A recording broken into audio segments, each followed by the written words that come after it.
হায়াত মৌতের মালিক আল্লাহ, ন্যূনতম সিকিউরিটি নিয়ে চলাও হলো সুন্নাহ। কিন্তু আমাদের লড়াইটা হলো, আমার মা স্বাভাবিকভাবেই কান্নাকাটি করেন, আমার পরিবার সবাই। তো আমি আমার মাকে বলেছি যে দেখো, মানে আমরা যে লড়াই নেমেছি, আমার একটা মনে হয় কি কোনো রাজনীতিবিদের না বাসায় মৃত্যুটা হইতে পারে না, এটা কোনো ভালো মৃত্যু না।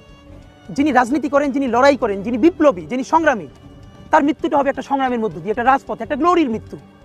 আমি তো ভীষণভাবে প্রত্যাশা করি, আমি ছোটবেলা থেকে এই স্বপ্নটা দেখি, অনেক জায়গায় বলেছি যে একটা তুমুল মিছিল হচ্ছে অন্যায়ের বিরুদ্ধে, সেই মিছিলের সামনে আমি আছি, কোনো একটা বুলেট এসে আমার বুকটা হয়তো বিদ্ধ করে দিয়েছে, এবং সেই মিছিলে আমি হাসতে হাসতে আমি শহীদ হয়ে গেছি।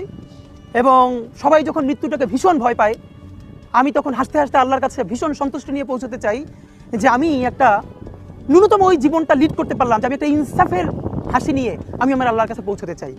সুতরাং আগামী 50 বছর বাঁচলাম, কোনো ইম্প্যাক্ট তৈরি হলো না আমারই দিয়ে, দেশের জন্য, রাষ্ট্রের জন্য, উম্মার জন্য, জাতির জন্য।